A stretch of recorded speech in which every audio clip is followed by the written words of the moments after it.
부산에 있는 한 대형 백화점. 여기 자신의 키보다 큰 아이스하키 장비를 등에 메고 있는 외국인 여성들이 백화점으로 뛰어가고 있습니다.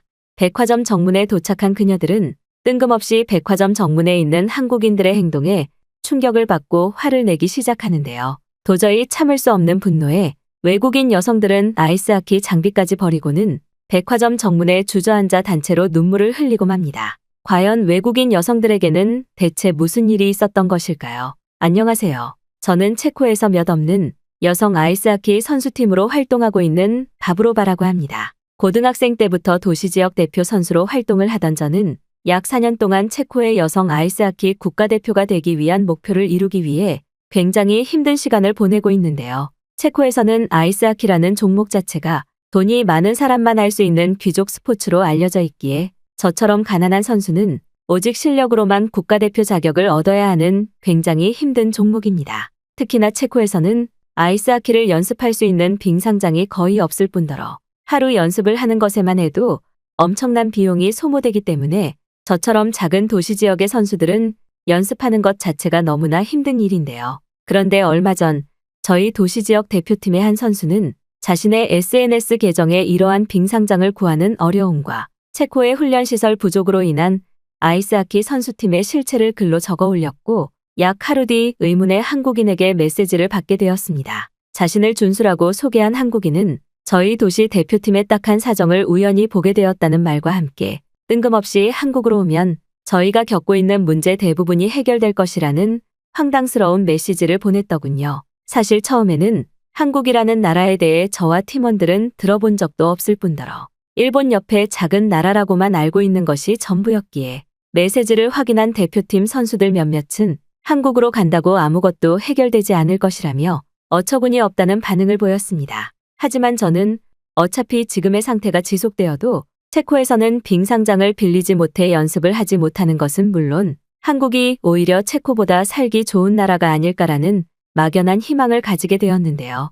결국 저는 아이스하키 팀원 중 약 3명 정도를 가까스로 설득할 수 있었고 일주일 뒤 곧바로 한국행 항공권을 구입해 한국으로 떠나게 되었습니다. 사실 체코에서 아이스하키 훈련을 한다고 해봐야 한 달에 한 번 정도 가까스로 빙상장을 빌려 연습을 하는 것이 전부였기에 저를 포함한 4명의 선수들은 한국으로 가보고 아무런 성과가 없다면 그저 조용히 쉬고 오자는 휴가 계획과 다를 것이 없었는데요. 역시나 한국으로 향하는 비행기 안에서도 한 동료 선수는 한국이 굉장히 돈이 없는 나라라고 알고 있는데 지금 이렇게 한국을 가는 것이 맞냐며 계속 화를 냈고 이럴 시간에 체코 빙상장을 빌릴 모금이나 모으는 게 어떻겠냐는 화를 내기도 했습니다. 그런데 어처구니 없게도 한국에 도착하자마자 이러한 동료 선수들의 불만은 전혀 나오지 않았는데요.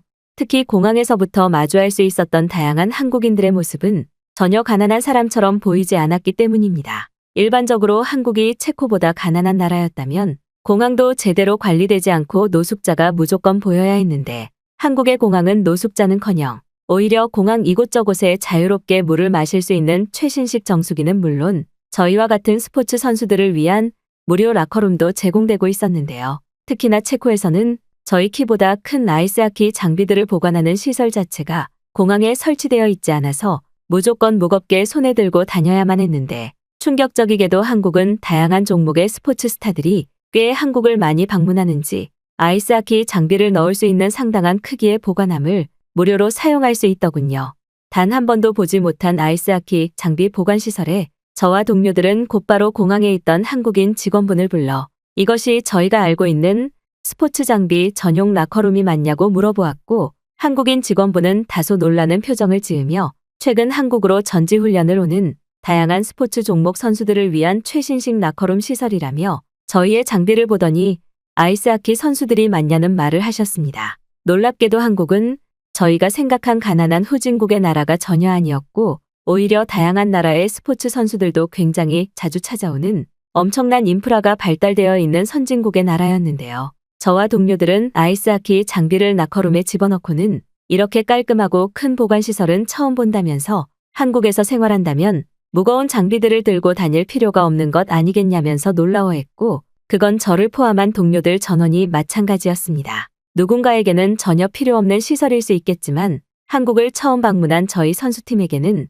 한국이 말도 안 되는 비현실적인 나라처럼 느껴지기 시작했고, 그제서야 공항에 있던 다양한 국적의 외국인들이 보이기 시작했는데요. 체코와 달리 치안에 대한 걱정도 전혀 할 필요가 없는지 인천공항에 있던 외국인들은 편안한 표정으로 비행기를 기다리고 있었고, 심지어 가족 단위로 방문한 외국인들은 아이를 혼자 남겨두고 근처 공항 편의점을 가는 모습까지 보였습니다. 체코에서는 아이가 혼자 있는 것 자체가 말이 되지 않는 위험한 광경인데, 한국은 얼마나 안전한 나라인지 이러한 모습을 계속해서 마주할 수 있었죠. 상당한 충격을 받은 저와 동료들은 그제서야 한국으로 오라던 SNS 계정에 한국인 메시지가 떠올랐고, 급히 메시지로 인천공항에 도착한 저희의 사진을 보내고는 이제 어디로 가서 어떻게 해야 되는지 다급한 질문을 건넸습니다. 그리고 약 5분 뒤 도착한 한국인분의 메시지는 그야말로 충격적이었는데요. 메시지를 보낸 준수 씨는 저와 팀원들에게 곧바로 부산행 비행기로 갈아타라는 조언과 함께 심지어 비행기 값에 대한 비용도 보내주시더군요. 당황한 저는 대체 왜 얼굴도 모르는 저희를 도와주는 것이냐며 질문을 했지만, 준수 씨는 부산에 도착하면 알려주겠다며 1분이라도 빨리 부산으로 오라고 했습니다. 그 후 곧바로 부산행 비행기로 갈아타 약 2시간 뒤 부산에 도착한 저와 동료들은 다시 한번 눈이 휘둥그레질 수밖에 없었는데요. 방금 겪었던 인천공항도 너무 크고 쾌적해서 당황했었는데, 두 번째로 방문한 한국의 공항인 김해공항은 자연과 잘 융화되어 있는 그 모습에 저와 동료들에게는 또 다른 충격을 주었습니다. 놀랍게도 체코에서는 아직 대도시의 공항 말고는 제대로 운영되고 있는 곳이 거의 없고, 이러한 폐쇄된 공항들은 노숙자들의 쉼터로 활용되고 있는데, 한국의 공항에서는 이러한 모습 자체를 볼 수 없었죠. 그 후 곧바로 준수 씨가 보내준 지도를 받아 공항과 연결된 경전철이라는 것을 탑승한 저와 동료들은 경전철 입구에서 그만 당황하고 말았습니다. 체코에서는 지하철과 같은 교통수단을 타기 위해서는 현금을 준비해서 입구를 지키고 있는 경비원분에게 돈을 건네주고 수기로 만든 표를 건네받는 것이 탑승 방법인데, 이상하게도 한국의 경전철 입구에서는 그 누구도 보이지 않았는데요. 빨리 오라던 준수 씨와의 약속을 지키기 위해 어쩔 수 없던 저와 동료들은 근처에 있던 한국인에게 손짓 발짓을 하며 지금 경전철을 타야 되는데 어떻게 해야 되는지 물어보았고, 저희의 행동을 유심히 살펴보던 한국인분은 갑자기 저희 돈을 받아가시더니 작은 카드를 하나 주셨습니다. 그리고 바로 그 순간 저와 동료들은 역시 그러면 그렇지, 한국도 체코와 똑같은 범죄의 나라이면서 후진국이 맞구나라는 생각이 들었는데요. 체코에서도 지하철 입구를 지키는 경비원분이 지하철을 이용하려는 승객들의 현금을 훔쳐서 달아나는 경우가 많아서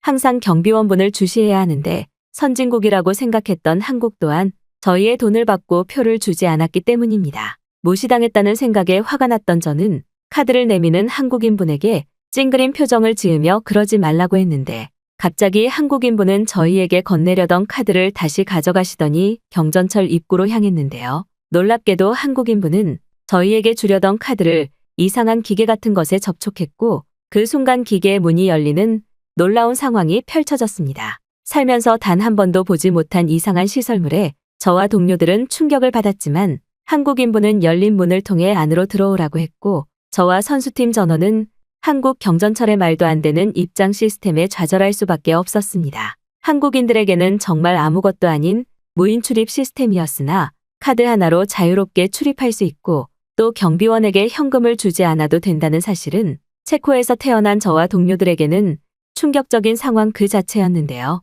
한국인분과의 짧았던 사건 이후 저와 동료들은 더는 한국이 선진국이 아니라는 사실을 의심하지 않기로 했고, 역시나 이러한 상황은 경전철에 올라타자마자 완전히 사라지게 되었습니다.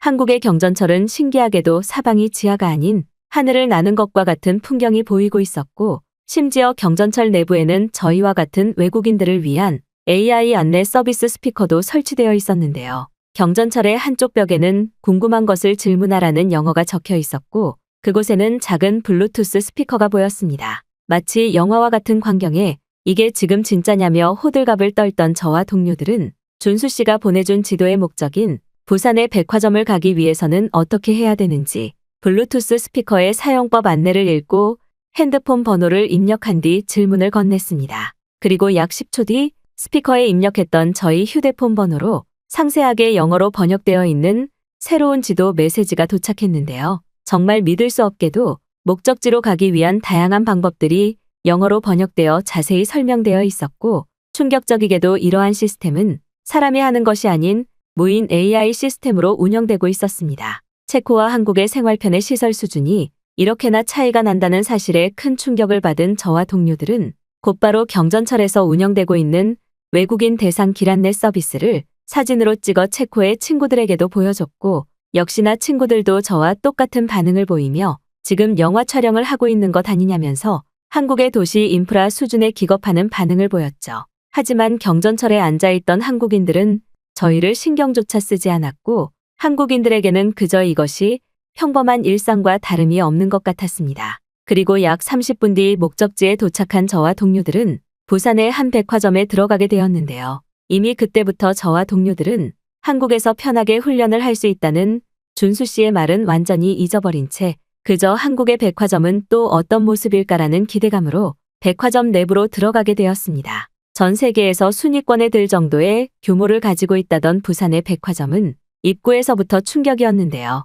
체코에서는 백화점이 아닌 대부분이 마트의 규모로 운영되고 있어서 사실상 명품 브랜드의 옷을 사는 것은 대부분 해외여행을 갔을 때나 가능한데, 한국에서 처음 겪은 백화점이라는 시설은 호화로움의 끝이었습니다. 입구에는 자동으로 움직이는 자동문이 설치되어 있었고, 백화점 내부는 체코와는 비교도 되지 않는 수백 개의 브랜드들과 가전제품들이 판매가 되고 있었죠. 매우 놀라운 사실은 한국의 백화점 내부에 있는 모든 상점들은 자유롭게 물건을 만져보고 또 고를 수 있다는 사실이었습니다. 체코에서는 중심 수도에 있는 프라하의 백화점을 가도 도난 사고가 너무 많이 발생하기 때문에 이처럼 한국과 같은 개방형 상점들은 거의 볼 수 없고, 물건들 자체가 자물쇠로 묶여 있는데 한국의 백화점은 이러한 자물쇠 자체가 보이지 않았고, 심지어 백화점을 구경하는 한국인들도 물건을 훔쳐가려는 행동조차 보이지 않았는데요. 그 순간 한 동료는 한국인들의 시민의식이 높기 때문에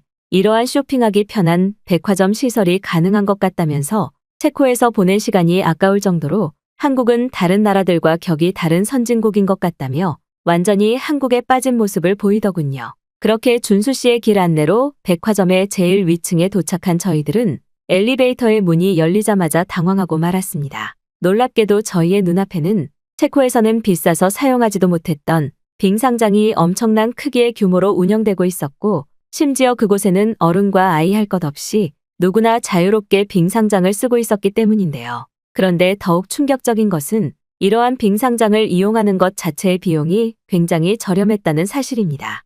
체코에서는 빙 상장 자체가 거의 없어서 훈련하는 것 자체가 상당히 힘든 일인데, 한국에서는 평범한 한국인들이 가족 나들이를 하러 백화점에 왔다가 빙 상장을 이용할 수 있을 정도로 부자의 나라처럼 보였고, 실제로 그곳에는 한국인 아이들이 피겨 연습을 하는 장면까지 볼 수 있었죠. 그런데 눈앞에 펼쳐진 상황에 얼이 빠져 있을 때 갑자기 저희를 부르는 한 한국인분의 목소리가 들려왔습니다. 그리고 놀랍게도 그곳에는 저희와 메시지를 주고받았던 훤칠한 키와 덩치를 가진 준수 씨가 저희를 내려다보고 있었는데요. 백화점의 빙 상장 관리를 맡고 있다던 그는 저희의 딱한 이야기를 SNS에서 보게 되었다면서 앞으로 백화점 운영이 끝나고 난 뒤 3시간 동안은 무료로 빙 상장을 쓸 수 있게 해주겠다며 이곳에서 마음껏 하키 연습을 하라는 충격적인 도움을 주셨습니다. 저와 동료들은 믿기 힘든 준수 씨의 말에 그렇게 하면 비용이 너무 많이 나오지 않냐며 겁에 질려 질문을 했지만, 준수 씨는 어차피 매장 이용이 끝나고 3시간 뒤 청소를 하므로 그 사이에 저희가 아이스하키 연습을 하는 것 정도는 자신의 힘으로 가능하게 해줄 수 있다며 돈도 받지 않을 테니 무료로 빙 상장을 이용하라고 하시더군요. 체코에서는 빙 상장 자체가 거의 없고, 사용을 해도 빙 상장의 품질이 너무 좋지 않아서 공이 잘 나가지 않는 경우가 많은데, 한국의 평범한 백화점에 있던 그 빙 상장은 잠깐 이용을 해봐도 너무나 빙 상장의 퀄리티가 좋아서 연습을 하기에는 제격이었습니다. 백화점에 빙 상장이 설치되어 있다는 그 자체만으로도 어떻게 이런 나라가 존재할 수 있지라는 생각이 들었고, 흥분한 저와 동료들은 곧바로 한국 백화점 빙 상장에서의 연습 사진을 찍어 체코에 있던 동료들에게도 보내주었죠. 아무런 비용을 받지 않겠다던 준수 씨였지만 그래도 저와 동료들은 뭐라도 보탬이 되어야겠다는 생각에 그날 이후 오전에는 백화점에서 외국인 언어 강사로 활동하며 영어와 체코어를 가르쳐주는 봉사활동을 했고, 백화점 영업시간이 끝난 저녁에는 팀 동료들과 함께 빙상장 미니게임을 하며 아이스하키 훈련에 집중했습니다. 그야말로 한국이라는 나라였기에 가능한 말도 안 되는 훈련 생활과 삶이었고, 한국인들은 이러한 생활을 그저 아무런 조건 없이 즐길 수 있다는 생각에 한국에서 태어난 한국인들이 부러워지기까지 했죠. 그 후 약 1년 동안 연습을 하며 실력도 올리고 한국에서 봉사를 해오던 저와 동료들은 결국 아이스하키 선수로서의 꿈은 포기하게 되었습니다.